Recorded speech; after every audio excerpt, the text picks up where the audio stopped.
जय हिंद साथियों, आपका अपने YouTube चैनल नेशनल प्रथम एकेडमी में हार्दिक स्वागत है। आज का जो हमारा वीडियो होने वाला है वो ग्रुप डी के लिए बहुत ही महत्वपूर्ण है, जिसमें हम आज ग्रुप डी में आए हुए क्वेश्चंस को सॉल्व करेंगे मैथ के, जिसमें लगभग में मैंने 25 क्वेश्चंस छांटे हैं और जो कि आए हुए हैं। यह जो पेपर आपका है 6/9/2022 में आया था। क्लियर? तो सबसे पहला क्वेश्चन आपका क्या बन रहा है, वह छोटी से छोटी संख्या ज्ञात कीजिए जो 24, 88 और 136 से पूर्णतः विभाज्य हो। देखिए, यदि आपको विभाज्यता के नियम आते हैं तो ये क्वेश्चन बहुत ही इजी होने वाला है आपके लिए। कैसे? देखिए, 24, 88, 136 से पूर्णतः विभाज्य हो, या तो आप इनका एलसीएम निकालिए, उसके बाद इसको सॉल्व कीजिए, अन्यथा आपको यदि विभाज्यता का नियम आते हैं तो आसानी से इसको सॉल्व कर सकते हैं। जैसे मैं बात करूं 24 से विभाज्य संख्या, तो 24 से वही संख्या विभाज्य होगी जो सम संख्या होगी। क्यों? क्योंकि सम संख्या से हमेशा सम संख्या विभाज्य होती है। तो ये भी आपकी विषम संख्या है और ये भी आपकी विषम संख्या है। क्लियर? 24 से विभाज्य संख्या वो संख्या विभाज्य होगी जो 4 से भी विभाज्य हो। क्लियर? किससे विभाज्य हो? 4 से भी विभाज्य हो, 8 से भी विभाज्य हो, 3 से भी विभाज्य हो। तो भाई 4 के विभाज्यता का नियम क्या कहता है? किसी भी संख्या के अंतिम 2 अंक 4 से विभाजित हो। क्या इसके 2 अंक 94 4 से डिवाइड होता है? नहीं होता है। तो ये भी संख्या किसी से नहीं कटेगी। जब 24 से नहीं कटेगी, जब 4 से नहीं कट रही है तो 24 से भी नहीं कटेगी, 88 से भी नहीं कटेगी। क्लियर? ऑप्शन नंबर डी बचा है, तो यही हमारा आंसर होना चाहिए। अगला क्वेश्चन देखते हैं। क्वेश्चन नंबर 2, ग्राफ थोड़ा बड़ा देखते हैं। कह रहा है कि निम्न अंकित ग्राफ का अध्ययन कीजिए और उसके आधार पर पूछे गए प्रश्न का उत्तर दीजिए। एक कंपनी के कुल उत्पादन, ये आपके 2013 में उत्पादन हुआ, ये 14, 15, 16 ये उत्पादन दिए हैं। कह रहा है पिछले वर्ष की तुलना में किस वर्ष कंपनी के उत्पादन में अधिकतम वृद्धि हुई है। तो देखिए, ऑप्शन आपकी क्या है, 19 है, 16 है, 14 है, 18 है। तो है 19 में देखिए क्या वृद्धि हुई है? बिल्कुल हुई है वृद्धि। कितनी हुई है? ये कितना था भाई, यहाँ पर लगभग में 30 कह सकता हूँ, 35 है, लगभग में 35 और 35 से कितना हो गया, ये 90 हो गया।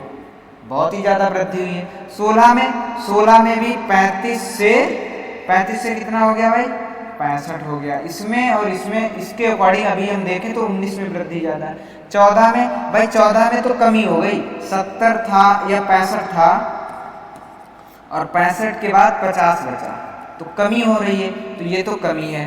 2018 में भी कमी हो रही है। क्यों? क्योंकि यहाँ भी 80 के लगभग आसपास है, 80-75 के आसपास, और यहाँ भी क्या हो रही है, कमी हो रही है। तो ये भी गलत है। अब 2016 में देखिए कितनी वृद्धि हो रही है, 35 से 65 हो रहा है, यहाँ 35 से 90 हो रहा है। तो सर्वाधिक वृद्धि, अधिकतम वृद्धि परसेंट किसमें होगा भाई? 2019 में ही तो होगा। सबसे ज्यादा वृद्धि किसमें हो रही है? 2019 में। ऑप्शन नंबर ए बिल्कुल हमारा सही जवाब हो जाएगा। अगला क्वेश्चन देखिए, कह रहा है निम्नलिखित समीकरण में प्लस और माइनस के स्थान परस्पर बदलने हैं, मतलब प्लस और माइनस को आपस में बदलना है, गुणे और भाग के चिन्ह को आपस में बदलना है और सॉल्व करनी है क्वेश्चन। देखिए 25 माइनस की जगह पे प्लस, 18 गुणे की जगह पे भाग 2, -4 गुणे में 4।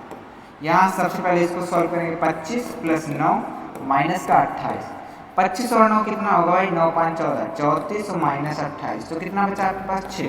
ऑप्शन नंबर बी बिल्कुल ही हमारा सही जवाब हो जाना चाहिए। अगला क्वेश्चन देखते हैं भाई। एक त्रिभुज की भुजाओं के माप 32, 60, 68 है। क्षेत्रफल ज्ञात कीजिए। विषम बाहु त्रिभुज का क्षेत्रफल क्या होता है भाई? S minus A, S minus B, S minus C। जहां पर S क्या होता है? अर्ध परिमाप। अर्ध परिमाप का मतलब इन सभी को जोड़ के और बटे में जोड़, तो जोड़िए भाई 32 + 60 + 68 बटे में 2, कितना हो गया? 8 2 10, 20, 120, 150, 160, कितना हो गया भाई? 160 बटे में 2। तो यस की वैल्यू कितनी आ गई? 80। तो रखिए भाई, यस की वैल्यू है 80। अब 80 से a घटाना, मतलब 32 80 से आप हटा देंगे तो कितना बचेगा? 48, और 80 से b घटाना है, 60 घटाओगे तो बचेगा 20, और 80 से ही आपको 80 घटाना है तो कितना बचेगा 12। इनको तोड़ लो किसी एक ही बेस में। यहाँ पर 20 है, इसको भी 20 बनाओ। 20 चौके 80 होता है, 20 गुणे में 20 चौके 80। इसको 12 और 4 में तोड़ लो, 12 चौके 48। इसको 20 और 12 लगाओ। क्यों? क्योंकि हमको 2 बार 20 मिल रहा है, बाहर निकाल लो। 2 बार आपका 4 मिल रहा है, बाहर निकाल लो। 2 बार 12 मिला, 12 चौके 48 दूना 96 और 1 0, 960। क्षेत्रफल कितना आ जाएगा भाई आपका? 960। ऑप्शन नंबर सी बिल्कुल ही हमारा सही जवाब हो जाना चाहिए भाई। अगला क्वेश्चन देखते हैं। एक बस किसी दूरी को 2/5, किसी दूरी का 2/5 भाग 50 किलोमीटर और शेष दूरी, अब कितना है? 2/5 भाग है, तो मैं कहूंगा कि दूरी बराबर मैंने मान लिया 500 किलोमीटर। तो 50 की स्पीड कितनी है? 50 किलोमीटर प्रति घंटा। और दूरी यहाँ पर कितना चलेगा भाई? 500 का 2/5, तो मतलब 200 किलोमीटर। ये S1 D1 कह सकते हैं। दूसरे में S2 कितना है? 60 किलोमीटर प्रति घंटा। और दूरी यहाँ पर कितना? शेष दूरी 500 में 200 मैंने चल ली तो कितनी बची भाई? 300 किलोमीटर। यहाँ पर टाइम कितना लगेगा भाई? 50 की स्पीड से जा रहा है, 4 घंटे लगेंगे। यहाँ पर टाइम कितना लगेगा? 6 पंचे 30, 5 घंटे लगेंगे। एवरेज स्पीड, औसत चाल बराबर एवरेज स्पीड बराबर में कुल दूरी बटे में कुल समय। दूरी है 500, समय आपका कितना लग गया भाई? 9 घंटे। 9 पचे 45, 9 पचे 45, 5/9 किलोमीटर प्रति घंटे। 55 सही 5 किलोमीटर प्रति घंटे। अगला क्वेश्चन देखते हैं भाई। यदि नीचे दी गई सभी संख्याओं को अवरोही क्रम, अवरोही क्रम का मतलब होता है घटता हुआ क्रम। तो सबसे पहले भाई इनको घटते हुए क्रम में लिखेंगे। सबसे बड़ी संख्या कौन सी है भाई? 654 यहाँ पर लिखो। उसके बाद में 653 आपको यहाँ पे लिखना है। उसके बाद में आपको 634 आपको यहाँ पर लिखना है। अब उसके बाद में 345 है, फिर 295 है, और फिर 245 है, और 234 है। अवरोही क्रम में व्यवस्थित तो वो कितनी संख्या है जिनका स्थान नहीं बदला है? तो भाई 654 का भी बदल गया, यहाँ पर सबका बदला है। कौन है? 245। केवल मात्र एक ऐसी संख्या जिसका स्थान नहीं बदला है। ऑप्शन नंबर सी बिल्कुल ही हमारा सही जवाब हो जाएगा। अगला क्वेश्चन देखते हैं भाई। अगला क्वेश्चन देखिए, कह रहे दिए गए आरेख को ध्यानपूर्वक अध्ययन कीजिए और उसके आधार पर पूछे गए प्रश्नों का उत्तर दीजिए। कह रहा है भाई वृत्त जो है वो शिक्षकों को, और अभियंता कौन है? वर्ग अभियंता, ट्रायंगल में चिकित्सक। कह रहा है ऐसे कितने अभियंता हैं? किसके बारे में मुझको बताना है? मात्र अभियंताओं के बारे में बताना है। जो शिक्षक भी हैं, जो शिक्षक भी होने चाहिए, लेकिन चिकित्सक नहीं होने चाहिए। इनको कट कर दो भाई, ये जो कट हो गए। अब ऐसा कौन सा है जो अभियंता भी है शिक्षक भी है? ऐसे कितने लोग आ रहे हैं भाई? 15 लोग। ऑप्शन नंबर ए बिल्कुल हमारा सही जवाब हो जाएगा। अगला क्वेश्चन देखेंगे।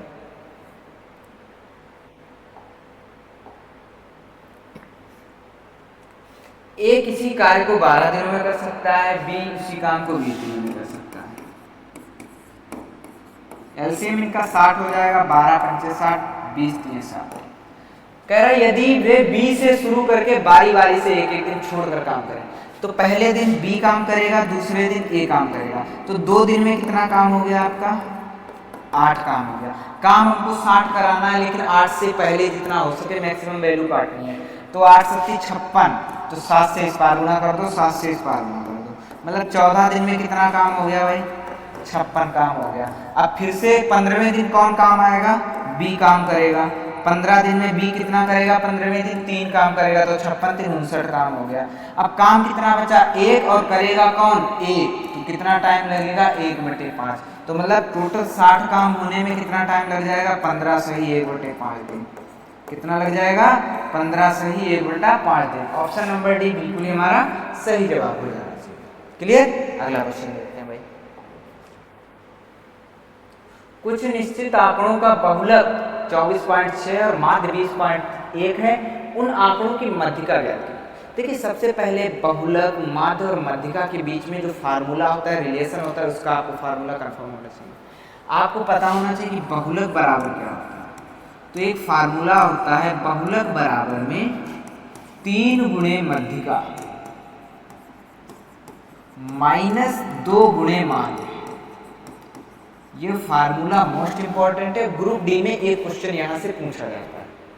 बहुलक आपका कितना है भाई 24.6, 3 मध्यिका को मैंने x मान लिया, माइनस 2 माध्य कितना है 20.1।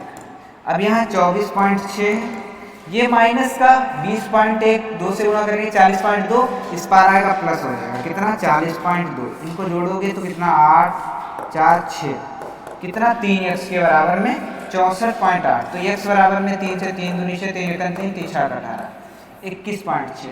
ऑप्शन नंबर डी बिल्कुल हमारा जवाब हो जाएगा सही है। अगला क्वेश्चन देखते हैं भाई। यदि मिश्रित आवर्ती दशमलव 23 और 0.23 और 45 के ऊपर है, क्या है मैं 0.23 45 के ऊपर उसके निम्नतम पदों में भिन्न के रूप में व्यक्त किया जाए तो उसका हर अंश से कितना अधिक होगा। तो सबसे पहले तो इसको सॉल्व कीजिए आप। 2345 जितनी संख्याओं के जितने अंकों में बार नहीं है उनको घटा दें, -23। जितने पे बार है उतने 9, जितने पे नहीं है उतने 10 घटाइए। कितना गया 23, 5 से 3 गया 2, 4 से 2 2322 बटे में 99 00। अब भाई ऊपर वाली संख्या किसी से कट रही है, ये तो संख्या 2 से भी कट रही है 9 से भी कट रही है, और ऊपर वाली संख्या 2 से तो कट ही रही है 9 से भी कट रही है। क्यों 3 2 5 4 9, तो 9 से काटिए 9 1 कम 9 9 1 कम 9, इसको काटिए 9 दूनी 18 5 बचा, 9 बचे 45 7 बचा, 9 8 72। अब 2 से कटेगा 2 1 कम 2 2 दूना 4 2 ने 18, इसको काटिए 2 पंचे 10 2 पंचे 10 5। ये हमारा बिल्कुल भिन्न जो है निम्नतम पदों में भिन्न ज्ञात हो चुका है, और इनका आपको क्या ज्ञात करना है अंतर ज्ञात करना है, उसका हर अंश से कितना अधिक है। तो भाई कितना अधिक है अंतर ही तो पूछा है। तो 10 से 9 गया 1, 4 से 2 गया 2, 5 से 1 गया 4, 421 आपका अधिक ऑप्शन में है। ऑप्शन नंबर ए बिल्कुल ही हमारा सही जवाब है। मेन पॉइंट है कि इसको सॉल्व करना आप लोग सीखें। क्लियर। अगला क्वेश्चन ए और बी अकेले किसी कार्य को क्रमशः 30 और 40 दिन में कर सकते हैं। मतलब ए 30 दिन में करता है, बी आपका 40 दिन में करता है। इनका एलसीएम कितना हो जाएगा भाई 120, 3 चौके 12 4 3 12। ये इनकी एफिशिएंसी एक एफसीटी है। टोटल उन दोनों को मिलाकर 2800 मिलते हैं रुपए।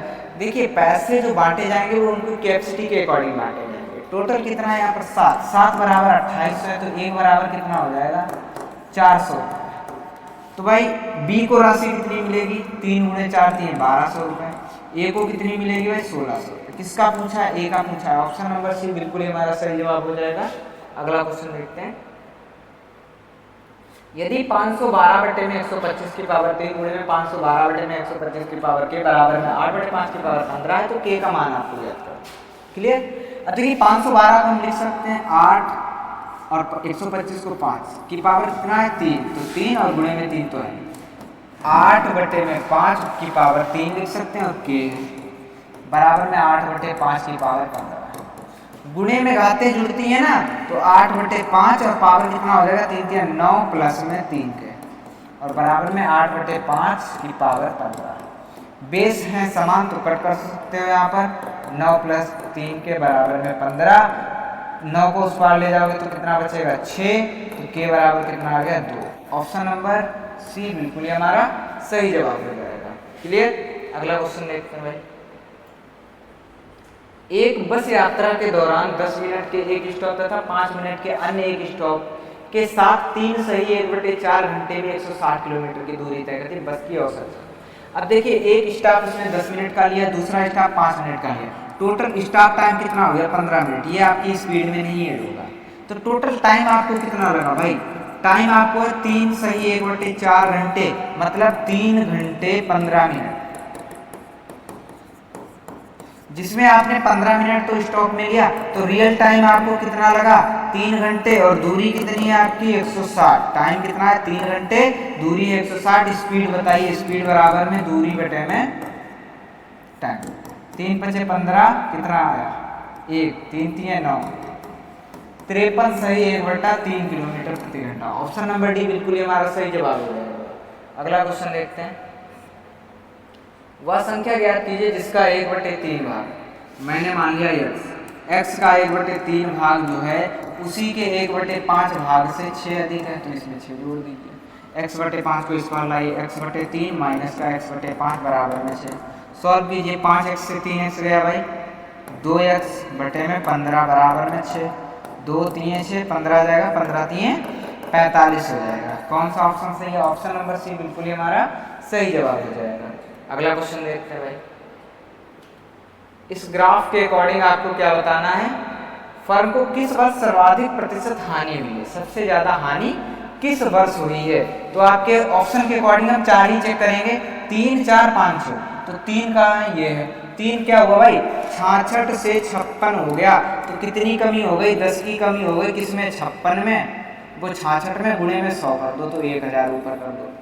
ठीक है। उसके बाद में क्या है? 2003 के बाद 2004 में देखो 56 से 45 हो गया, 56 से 45 हो गया, तो कितनी कमी हो रही है? तो वही 45 5 1100 बटे में 56 कर दो, क्योंकि गुणे में 100 करोगे तो यहीं पर कर दो। उसके बाद 2005 में कितना है? 74 से 65, 74 से 65, 5 4 9, 900 बटे 74 कर दो। उसके बाद में 2006 में कितना है? 83 से 78, 83 से 78, 500 बटे में 83। सबसे ज्यादा हानि कब हुई है? तो इसमें देखिए सबसे ज्यादा कौन आया? इसमें भिन्नों में यदि आपको कम और ज्यादा आपको सबसे पहले छांटना है, तो आपको याद रखना है जो अंश होता है वो अधिक होना चाहिए और हर आपका कम होना चाहिए। सबसे कम हर आपका किसमें है? इसमें। और सबसे अधिक अंश भी आपका इसमें है। तो परसेंटेज वैल्यू के अकॉर्डिंग सबसे अधिक प्रतिशत हानि इसी में हुई है। क्लियर? अगला क्वेश्चन कह रहा है x² - 5x + 6 बराबर 0 के समीकरण के मूल क्या होंगे? तो भाई 6 के ऐसे फैक्टर करो जिनको जोड़ने पर, तो 3 + 2x, इसके हमेशा 2 और 3 ही आएंगे प्लस के। x² - 3x माइनस का 2x प्लस का 6 बराबर में 0। x कॉमन लेंगे, x - 3 माइनस का 2 कॉमन ले लेंगे, x - 3 बराबर में 0। x - 3 कॉमन लिया, x - 2 बराबर में 0। तो माइनस के हैं तो x बराबर क्या आएंगे? प्लस के आएंगे। क्या आएंगे? प्लस के। हमेशा याद रखें यहाँ पर माइनस हो यहाँ पर प्लस हो, तो दोनों प्लस की वैल्यू आती है। ऑप्शन नंबर बी बिल्कुल ही हमारा सही जवाब हो जाएगा। अगला क्वेश्चन देखते हैं भाई। निकटतम, उस निकटतम लगभग मान को दर्शाता है जो निम्नलिखित समीकरण में प्रश्न चिन्ह के स्थान पर आएगा। अब देखिए कभी भी आपको पूर्णतः वर्गमूल ना दिया हो या उसके आसपास दिया है तो उसको हम कर सकते हैं। जैसे यहाँ पर 1025 है, तो इसके आसपास कोई पूर्ण वर्ग संख्या है? बिल्कुल। 1024 किसका होता है? 32 का होता है, तो 32 इसको लिख सकते हो आप। और 169 का मतलब 13, क्यों? क्योंकि 170 को हम 169 लिख सकते हैं। अब 14 7 98, 32 प्लस 7 गुणे में 4 माइनस का 13, 7 चौके 28, 32 प्लस 28 माइनस का 13, तो कितना हो गया भाई? 30 30 60 माइनस 13, 10 से 7 कितना आ जाएगा? 47। ऑप्शन नंबर सी बिल्कुल ही हमारा सही जवाब हो जाएगा। अगला क्वेश्चन, ए और बी के वेतनों का अनुपात कितना है भाई? 3:4 में। प्रत्येक के वेतनों में 3000 जोड़ने पर 18 और 23 हो जाता है। अब देखिए तीन दोनों में समान जोड़ा, लेकिन अनुपात में कितना कितना जुड़ रहा है भाई? यहाँ पर 15 जुड़ रहा है, यहाँ पर 19 जुड़ रहा है। क्या समान है? यहाँ पर नहीं है, तो समान करो भाई। इनका अंतर कितना है? 5। इनका अंतर कितना है? 1। 1 से नीचे वाले को गुणा, 5 को ऊपर से वाले। 5 3 15, 5 चौके 20, सेम गुणा करोगे तो 18 और 23 ही आएगा। अब देखिए कितना जुड़ रहा है, इस पार भी 3 जुड़ रहा है, इस पार भी 3 जुड़ रहा है, मतलब 3 की वैल्यू कितनी हो गई? 3000 हो गई। तो 1 की वैल्यू कितनी हो गई आपकी? 1000। कितनी हो गई? 1000। क्या पूछ रहा है? ए का वेतन। ए का वेतन कितना है भाई? 15, तो 15000 आ जाएगा। कितना? 15000 आ जाएगा। है नहीं ऑप्शन? नहीं है भाई। क्या पूछ रहा है? वृद्धि के बाद ए का वेतन। क्या पूछ रहा है? वृद्धि के बाद। वृद्धि के बाद तो 18 हो गया, तो कितना हो गया भाई? 18000 हो गया। ऑप्शन नंबर सी बिल्कुल ही हमारा सही जवाब हो जाएगा। क्लियर? अगला क्वेश्चन देखते हैं। कह रहा अरविंद ने एक वस्तु 100 रुपए में खरीदी, उसने इसे 15% की हानि पर वीरू को बेच दिया। वीरू ने इसकी ढुलाई पर 126 रुपये खर्च किए और उसे 25% के लाभ पर बेचा। मीनू को बेच दिया। मीनू ने इसे 1475 रुपये में खरीदा। देखिए मीनू ने 1475 रुपये में खरीदा, लेकिन 25% के लाभ पर वस्तु बेची गई थी, मतलब इसने 125% पे खरीदी। तो 125% की वैल्यू 1475, तो उसका सीपी कितना होगा, 100% की वैल्यू आप याद करें, गुणे में 100 बटे में 125, 125 पंचे 25 चौके, 5 से काटिए 5 दूनी 10, 5 ने 45, 5 35, गुणा करेंगे 4 पंचे 20, 4 ने 36, 37, 38, 4 दूनी 8, 8 3 11, मतलब 1180 रुपए की वस्तु जो थी उसको पड़ी। क्या नाम, वीरू को। लेकिन उसने ढुलाई पर 126 रुपए खर्च किए थे, वो उसको घटाने पड़ेंगे। तो 126 रुपए आप घटा देंगे, कितना बचेगा भाई, 10 से 6 गया 4, 7 से 2 गया 5 और 11 से 10, 1054 रुपए की। और ये 15% की हानि पर वीरू को बेची गई थी। उसने 1054 पे खरीदी थी, लेकिन 15% की हानि पर, मतलब ये 85% की वैल्यू हो गई 1054, और आपको 100% की वैल्यू निकालनी, 1054 गुणे में 100 बटे में 50। 17 से काटिए, 17 × 85, 17 से का 102, 17 दूनी 34, 5 दूनी 10, 2 दूना 4, 2 छंग 12, 1240। ऑप्शन नंबर बी बिल्कुल ही हमारा सही जवाब हो जाएगा। क्लियर। अगला क्वेश्चन देखते हैं। कह रहा है 20 और 50 के तृतीय अनुपात, 9 और 16 के मध्यानुपात के बीच में अनुपात क्या होगा। तो 20 और 50 का तृतीय अनुपात क्या हो जाएगा भाई, 20 स्क्वायर, मतलब 50 गुणे 50 बटे में 20। ए 2 से इसको काटो तो कितना आएगा, 25, 25 पंचे 125 हो गया। और इनके मध्यानुपात, इनका मध्यानुपात क्या निकलेगा भाई, 9 गुणे 16, तो कितना आएगा, 12। ऑप्शन नंबर सी बिल्कुल हमारा सही जवाब है। 16 ने 144, 144 का कितना होता है, 12। ये आपको फार्मूले कंटेस्ट होने चाहिए, तृतीयानुपात, चतुर्थानुपात। एक बेलन की त्रिज्या आधार की त्रिज्या और ऊंचाई का अनुपात, मतलब आर कितना है 3x, ये कितना हो गया 4x। क्लियर। आयतन दे रखा है, आयतन होता क्या, पाई आर स्क्वायर एच बराबर में कितना है भाई 38, 80, 8। यहाँ पर रखिए 22/7, 3x का मतलब स्क्वायर करेंगे तो 9x स्क्वायर हो जाएगा, h का मतलब 4 बराबर में 38, 80, 8। डिवाइड करेंगे भाई, 9 से डिवाइड कर लो, 9 से, 9 चौके 36, 2 बचा, 9 3 27, कितना बचा 1, 9 1 कम 9, 9 दूनी 18। अब किससे काटेंगे भाई, ये x स्क्वायर है। अब 11 से काट लो, 11 दूनी 22, 11 3 33, कितना बचा भाई 10, 11 ने 99, 11 दूनी 22। अब किससे काटेंगे, 4 से, 4 ने 36, और कितना है 4 ने 36, कितना बचा 3, 4 8 32, 2 से काटिए, 2 चौके 8, 2 ने 49। यहाँ x क्यूब हो गया और इस बार 49 और गुणे में 7, तो ये 343 हो जाएगा। तो x बराबर कितना आ जाएगा 7। x की वैल्यू 7 निकली, तो 7 दिया 21 और 7 चौके 28। क्या पूछा है, बेलन की त्रिज्या, बेलन की त्रिज्या कितनी हो गई 21 हो गई, और ऊंचाई कितनी हो गई 28 हो गई। ऑप्शन नंबर ए बिल्कुल ही हमारा सही जवाब। अगला क्वेश्चन देखते हैं, सॉल्व करें भाई इसको। 45 - 5 गुणे में 2 + 3 गुणे में 2। अब इसको सॉल्व करेंगे तो 5 से 3 जाएगा तो माइनस का 2, माइनस के 2 की 2 से गुणा करेंगे तो माइनस का 4, माइनस के 2 की माइनस के 2 से गुणा करेंगे प्लस का 4 गुणे में 3 डिवाइड बाई 7। 2 + 3। अब इसको सॉल्व करेंगे, 4 3 12, 2 14, 14 को 7 से डिवाइड करेंगे तो कितना आएगा 2 आएगा। 6 6 2 8, 8 पंचे 40, 45 - 40 कितना हो गया 5। ऑप्शन नंबर बी बिल्कुल हमारा सही जवाब हो जाएगा। अगला क्वेश्चन देखते हैं। यदि एक आयत की लंबाई में 4 मीटर की वृद्धि हो जाए और चौड़ाई में 2 मीटर की कमी की जाती है तो इसके क्षेत्रफल में 2 मीटर स्क्वायर की वृद्धि हो जाती है। यदि इसकी लंबाई में 3 मीटर की कमी हो जाती है और चौड़ाई में 5 मीटर की वृद्धि हो जाती है तो इसके क्षेत्रफल में 23 मीटर की वृद्धि होती है। मूल आयतन का परिणाम। तो सबसे पहले इसकी लंबाई और चौड़ाई के बारे में हमको पता करना पड़ेगा कि इसकी लंबाई क्या है, चौड़ाई क्या है। मैंने माना उस आयत की लंबाई x है और चौड़ाई y है। क्या है? लंबाई x, तो x में भाई 4 मीटर की वृद्धि की और गुणे y में 2 मीटर की कमी की, यही तो आयतन होता है। तो आयतन में 2 मीटर की वृद्धि हुई। वैसे क्या होना चाहिए था भाई? एक्स वाई होना चाहिए था, लेकिन वृद्धि और कमी तो 2 मीटर की वृद्धि होगी। इसको सॉल्व करेंगे तो एक्स वाई माइनस का 2x प्लस का 4y और माइनस का 8 बराबर में एक्स वाई प्लस का 2। ये आपस में इस पार आए उस पार आए, आपस में घट जाएंगे, कुछ नहीं बचेगा। यहाँ पे माइनस का 2x प्लस का 4y बराबर में माइनस का 8 उस पार जाएगा, 8 2 10। सेम अगली कंडीशन में क्या कह रहा है? यदि इसकी लंबाई में 3 मीटर की कमी हो जाए, माइनस का 3 हो जाए और चौड़ाई में 5 की वृद्धि हो जाए, तो कितना हो जाता है? आयतन एक्स वाई प्लस का 23 हो जाता है। एक्स वाई प्लस का 5x माइनस का 3y माइनस का 15 बराबर में एक्स वाई प्लस 23। इसको सॉल्व करेंगे तो क्या बचेगा भाई? 5x माइनस का 3y माइनस का 15 उस पार जाएगा, जुड़ जाएगा, 5 3 8 38। कितना हो जाएगा?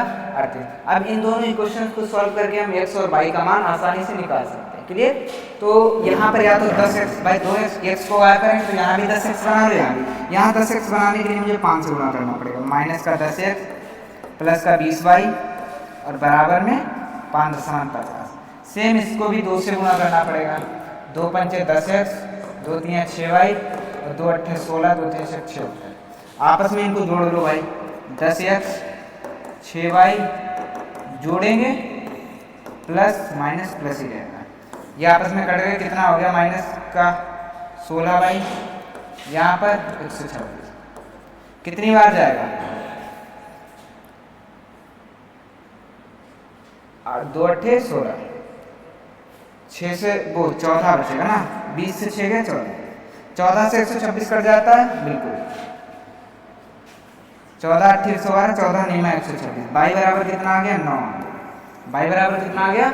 9 आ गया। बाई का मान किसी पे रख दो, यहाँ पे बाई का मान है माइनस का 2x प्लस का 4 ने 36 बराबर में 10